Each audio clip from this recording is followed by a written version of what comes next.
Maka pernyataan publik kelahiran gereja secara umum dan kelihatan itu pada saat Pentakosta.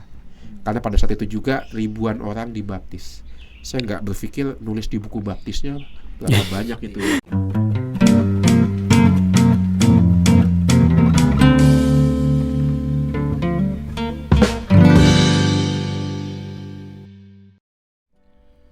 Halo sahabat-sahabat seperjalanan, kembali lagi di podcast Project. Podcastnya para imam dan frater Projo Jakarta. Yeay. Udah lama nih nggak podcast nih, kira-kira udah lama banget nih. Udah lama sekali. Waduh, kira-kira kita mau bahas apa nih kalau di podcast kali ini? Saya pikir-pikir dulu, tapi sebelum kita berpikir, saya nyanyi dulu, frater. Nyanyi apa nih? Utuslah rohmu ya Tuhan. Menurut frater, dengan lagu itu ada kaitannya sebenarnya. Jadi menurut frater bagaimana? Waduh, kayak familiar itu sama nyanyian itu kapan ya? Oh, tadi pagi. Tadi pagi. Oke. Oke. Tadi pagi kita ngerayain Pentakosta. Bentar dulu, kita belum kenalan. Iya, Oke. benar. Saya dengan frater Gading. Dengan frater Eman, Oke, dan kita mau bahas Pentakosta bersama Romo Uut. Romo Uut. Halo sahabat-sahabat podcast Project. Halo Frater Eman, Sehat. puji Tuhan. Amin. Frater Gading sehat, Sehat juga. jiwa raga, Iya, semua. puji Oh, Tuhan. puji Tuhan. Saya juga sehat, jiwa raga. Amin. Kan tadi pagi Romo Uut mimpin misa tuh. Ya, Mimpin misa. Bahas pas lagi hari raya Pentakosta. ada yang menarik tadi. Nah, kita harus nanya-nanya di sini. Kalau kita di homilinya kan Keren banget. keren banget. Iya. Wah, Oke. cari tahu kali ya tentang Pentakosta. Iya, langsung saja dengan romonya. Ya. Oke. Siap. Kalau bahas Pentakosta nih, coba Frater Eman mau tanya-tanya apa sih kalau Oh iya. Kan tadi kan tentang Roh Kudus gitu ya, tentang Pentakosta. Yes. Ini saya ingin bertanya nih Romo. Jadi kan awal mula perayaan tentang Pentakosta ini asal usulnya dari mana sih? Dari Iya. apa Romo? Iya. Iya. Menarik itu Frater Eman dan Frater Gading ya. Karena kalau kita melihat perayaan Paskah ya, itu kan jelas Paskah Yahudi dari keluaran mengenangkan keluarnya bangsa Israel dari tanah Mesir. Lalu menjadi Paskah Kristen, keluarnya bangsa terpilih yang baru yaitu gereja dari perbudakan maut dan dosa. Itu Paskah jelas ya kan. Iya. Lalu ada lagi misalnya Pondok Daun ya, itu juga perayaan Yahudi, lalu dalam iman Kristen menjadi Minggu Palma ya. Kalau Pentakosta itu apa gitu kan ya? Ada nggak yang mendahului perayaan Pentakosta Kristen? Ternyata ada ya. Kalau kita lihat Perjanjian Lama, Ulangan bab 16 ayat 10 itu dikatakan Pentakosta itu menjadi puncak dari perayaan festival 7 minggu. 7 minggu. 7 minggu tuh Apa berapa itu? hari berarti? 7 minggu 7 berarti kali 7. 7 kali 7 49 hari kan? Nah, 49 hari. perayaan festival 7 minggu ditutup dengan puncaknya hari yang ke-50 yang disebut sebagai pesta panen. Pesta panen. Iya, jadi dulu Pentakosta itu dikaitkan dengan pesta panen. Pesta panen. Iya. Oh, Maka perayaan 7 minggu ditambah 1 hari jadi 50. 50. Maka kan disebut Pentakosta, yaitu perayaan 50 hari setelah Paskah. Setelah Paskah Setelah itu. panenan pertama. Nah, itu. Jadi awal mulanya ini adalah pesta perayaan festival agrikultur ya, pertanian. Tetapi kemudian setelah Israel pulang dari pembuangan dan terutama setelah penghancuran Bait Allah ya, Pentakosta berubah dari perayaan panen agrikultur menjadi perayaan pembaruan janji dengan Yahweh. Baik janji Allah dengan seluruh ciptaan melalui Nuh, dan juga janji Allah dengan bangsa Israel di Gunung Sinai, turunnya 10 perintah Allah itu ya. Nah, itu Pentakosta Yahudi itu. dari agrikultur, lalu mengenangkan perjanjian dengan Yahweh di Gunung Sinai melalui turunnya 10 perintah Allah dan hukum Taurat yang diberikan Allah kepada bangsa Israel. Itu aslinya begitu. Dan ketika para murid Yesus sedang merayakan festival 7 minggu itu di Yerusalem, maka ada makna baru dari Pentakosta. Pentakosta Kristen adalah bukan merayakan turunnya 10 perintah Allah, tapi turunnya Roh Kudus. Maka ini kan sebenarnya menggenapi apa yang dinubuatkan oleh para nabi. Pada akhir zaman Allah akan mencurahkan rohnya kepada setiap orang. Maka Pentakosta ini mau menggenapi nubuat itu. Kita hidup di akhir zaman. Kita hidup di zaman yang baru, yaitu zaman mesianik. Berkat wafat dan kebangkitan Yesus, manusia bisa menerima Roh Kudus.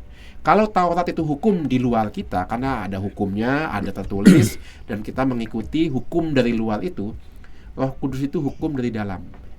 Karena Roh akan berbicara dalam hati kita. Maka yang mendorong itu bukan lagi hukum dari luar, tapi hukum dari dalam, yaitu Roh Kudus yang tinggal dalam hati kita. Nah, itu bedanya di situ. Maka dengan turunnya Roh Kudus dalam perayaan Pentakosta, kita juga memahami gereja adalah Israel yang baru. Karena punya ikatan perjanjian yang baru. Bukan yang ditulis di atas loh batu, tapi di atas jati kita berkat sengsara, wafat, dan kebangkitan Tuhan. Maka perjanjian baru ini ditulis di atas darahnya Tuhan Yesus. Maka setiap kali Ekaristi kan dikatakan itu ya, inilah piala darahku yang ditumpahkan bagimu dan bagi semua orang demi pengampunan dosa. Perjanjian baru dan kekal. Nah itu, itulah Pentakosta yang kita rayakan. Jadi aslinya dulu pesta panen, festival 7 minggu. Lama ya 7 minggu ya festival. Lama sekali Pak. Itu nggak kuliah ya, nggak belajar. Festival 7 minggu ya, itu perayaan setiap hari selama 7 minggu. Maka disebut Pentakosta karena hari ke-50. 7 kali 7 kan 49, dan hari yang ke-50 itulah puncaknya. Itu asalnya begitu. Maka dari agrikultur menjadi turunnya Taurat, 10 perintah Allah, dan sekarang bagi kita orang Kristen, Pentakosta adalah turunnya Roh Kudus. Hukum yang ditanamkan Tuhan dalam hati kita, itulah Roh Kudus yang membuat kita bisa mengerti kehendak Allah apa. Bukan dari hukum dari luar, tapi hukum dari dalam. Itu Frater Eman. Begitu. Terima kasih banyak Romo. Sama-sama Frater Eman. Iya. Berarti udah berganti tuh ya Mo. 2 Iya. kali ganti itu. Iya, dari agrikultur lalu ke turunnya hukum, turunnya Roh Kudus. Itu dia, itu puncaknya. Roh Kudus yang dicurahkan ke hati kita. Nah, itu kan kalau udah berganti itu kan sekarang kan yang turunnya Roh Kudus nih. Iya. Kan juga orang Kristen nggak anggap juga sih, cuman kan Pentakosta diibaratkan hari lahir gereja gitu ya Mo. Iya. Nah, apa bedanya sih Mo dengan momen Yesus ketika menyampaikan di atas batu karang ini kudirikan jemaatku? Iya. Iya, itu ada yang mengatakan disitulah gereja lahir ya, ketika Yesus mengatakan kepada Santo Petrus, di atas batu karang ini akan kudirikan jemaatku. Nah, itu adalah nubuat Tuhan Yesus. Karena 12 rasul itu kan mau menggantikan 12 suku Israel. Jadi seperti halnya Israel itu disebut kahal Yahweh. Kahal itu artinya mereka yang dipanggil keluar untuk memuji Allah, itu kahal. Dari bahasa Ibrani. Lalu diterjemahkan ke bahasa Yunani menjadi eklesia. Yang kita kenal dengan gereja. Jadi eklesia itu Yunani, kahal itu Ibrani. Itu artinya 12 suku Israel yang dipanggil keluar untuk berhimpun dan memuji Allah. Keluar dari mana? Keluar dari Mesir. Maka disebut kahal Yahweh, artinya 12 suku yang berserak-serak dipanggil menjadi satu bangsa di bawah kaki Gunung Sinai untuk memuji Yahweh. Maka itu disebut kahal Yahweh. Dalam bahasa Yunani menjadi eklesia. Eklesia Theos, eklesianya Tuhan, eklesianya Yahweh. Nah, Tuhan Yesus memanggil 12 rasul. Artinya Tuhan Yesus sudah punya rencana nih. Israel yang lama itu jatuh pada banyak godaan, kesombongan, ya, ketertutupan, tidak terbuka pada perwahyuan yang berpuncak dalam dirinya, yaitu Yesus sebagai putra Allah. Maka Tuhan Yesus mau memperbaharui Israel dengan cara memanggil 12 rasul. Tetapi ingat, ini belum gereja.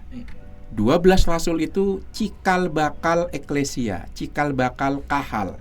Karena gereja sebagai himpunan umat Allah itu baru muncul setelah maut dan dosa dikalahkan. Maka yang namanya gereja itu nanti muncul setelah Paskah. Karena gereja adalah himpunan umat Allah yang percaya pada Kristus dan sudah mengalahkan dosa dan maut. Itu. Maka sabda Tuhan Yesus di atas batu karang ini akan kudirikan gerejaku itu baru nubuat. Nanti baru terwujud ketika Yesus sudah mengalahkan dosa dan maut. Maka gereja menjadi bangsa Israel yang baru, yang lahir setelah dosa dan maut dihancurkan. Maka kan Tuhan Yesus mengatakan, dan gerbang maut tidak akan bisa mengalahkanmu. Itu kan. Tapi waktu Yesus bersabda, kan dia belum mengalahkan gerbang maut. Maka gereja itu baru muncul setelah Paskah. Maka kelahirannya bisa kita katakan salah satu momen pentingnya adalah Pentakosta itu ya. Karena pada saat Pentakosta Roh Kudus turun ke atas 12 rasul, dan pada saat itu 5.000 orang, 3.000 orang dibaptis. Wah, itu kan berarti saat itu juga setelah Rasul Petrus dan rasul lainnya berkerigma yang mewartakan sengsara, wafat dan kebangkitan Yesus dan kemuliaan Yesus ya. Dan orang yang mendengarkan saat itu percaya dan memberikan diri mereka untuk dibaptis. Lahirlah gereja. Wah, itu dia. Maka ada pernyataan publik di depan khalayak ramai, ini loh mereka anggota gereja karena mereka minta dibaptis karena percaya pada Tuhan Yesus. Nah itu. Maka pernyataan publik kelahiran gereja secara umum dan kelihatan itu pada saat Pentakosta. Karena pada saat itu juga ribuan orang dibaptis. Saya nggak berpikir nulis di buku baptisnya berapa banyak itu. Tapi tentu belum ada administrasi baptisan. Berhalaman ya kan. Dan Romo enaknya waktu itu nggak ada katekise, nggak ada pelajaran 1 tahun sebelum dibaptisan, belum ada. Ya. Tetapi Pentakosta itu salah satu momen paling penting yang bisa memperlihatkan kelahiran gereja. Itu. Begitu, maka Pentakosta dikaitkan dengan kelahiran gereja. Walaupun ada momen lain juga bisa dikatakan kelahiran gereja, tetapi Pentakosta itu menjadi pernyataan publik kelahiran gereja. Karena pada momen itu ada baptisan baru, 3.000 orang dibaptis. Itu capek itu ya, foto emang ya, pasti 3.000 orang. Pasti, kalau bukan karena kuasa Roh Kudus. Persis itu. Roh Kudus yang memampukan sehingga satu hari 3.000 orang. Lihat kuasa Roh Kudus. Maka salah satu inspirasinya adalah jangan pernah mengatakan tidak mungkin. Tetaplah percaya ya. Bagi orang yang percaya segala sesuatu menjadi mungkin asal mengandalkan kekuatan Allah. Dalam hal ini tentu Allah Roh Kudus ya. Begitu, Avatar Gading. Berarti emang ini ya Romo, pengaruh Roh Kudus itu sangat kuat ya Romo. Sangat kuat. Nah ini kan kita lihat dalam kitab suci Romo ya. Itu kan Roh Kudus sendiri itu digambarkan dalam rupa angin atau dalam rupa burung merpati gitu kan ya Romo. Dan dalam Pentakosta ini kita lihat bahwa Roh Kudus itu turun atas rupa lidah-lidah api.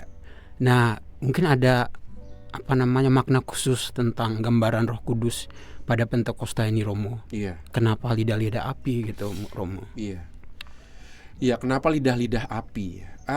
Lidah-lidah api ini mengingatkan satu kejadian di dalam Perjanjian Lama, di mana para pemuka jemaat Yahudi yang jumlahnya 70 orang itu yang menjadi pembantu Musa itu juga menerima lidah-lidah api.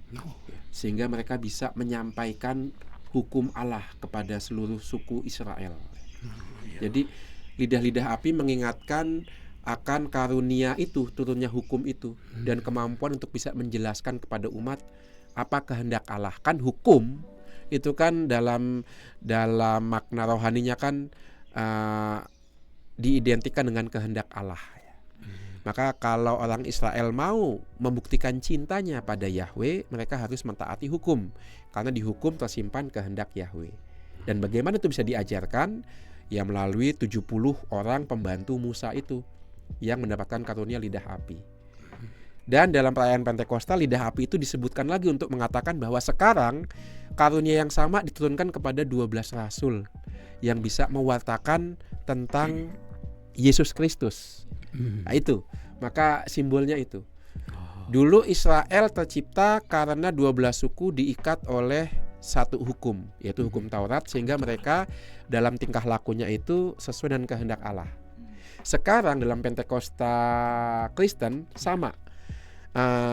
Orang yang percaya pada Yesus diikat oleh hukum yang baru, yaitu hukum Roh Kudus yang ada di hati mereka, yaitu hukum kasih, ya kan? Nah ini, maka gereja itu diikat oleh hukum yang sama, yaitu hukum kasih yang terbit dari Roh Kudus karena beriman pada Yesus. Dan iman itu lahir karena pewartaan para rasul yang disebut kerigma. Itu, maka gereja yang lahir dari macam-macam suku dan bangsa disatukan oleh hukum yang sama, mirip seperti dulu 12 suku Israel dari tempat yang berbeda-beda disatukan juga oleh Taurat yang sama. Cuman bedanya sekarang kita ini disatukan oleh hukum kasih yang muncul dari Roh Kudus yang dicurahkan ke hati kita. Yang muncul, iman ini muncul karena pewartaan para rasul. Nah, itu lidah-lidah api ya. Bagaimana dengan angin ya? Sekarang Saudara Eman, kalau kamu lagi kepanasan, lagi sumpek, tiba-tiba ada angin sepoi-sepoi, apa yang kamu rasakan? Rasanya adem. Wah itu gitu. Rasanya adem, tenang ya kan, kayak menghirup udara baru ya kan, kesegaran. Demikian juga Roh Kudus, dia memberikan kebaruan, dia memberikan kesegaran. Maka disimbolkan dengan api, angin tadi ya. Itu angin memberikan kesegaran, memberikan satu pembaruan. Demikian juga dengan burung merpati. Ingat burung merpati itu kalau kita lihat di Perjanjian Lama itu ada di mana? Perjanjian Lama itu kitab Kejadian tuh.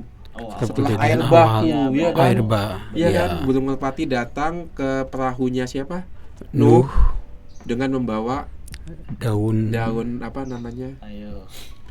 Daun kelapa. Enggak tahu berapa kelapa ya. Merpati bisa jatuh gitu ya. Tapi membawa daun zaitun. Daun zaitun, ya. Artinya banjir sudah surut sehingga pohon zaitun bisa tumbuh lagi. Itu. Maka Roh Kudus disimbolkan dengan burung merpati, artinya sudah ada kehidupan baru.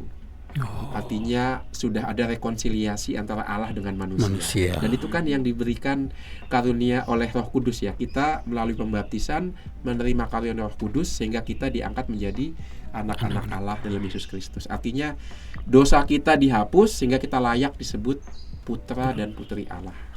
Itu beberapa simbol dari Roh Kudus ya. Ada api, lidah api yang melahirkan iman karena pewartaan, ada angin yang menghadirkan kesegaran.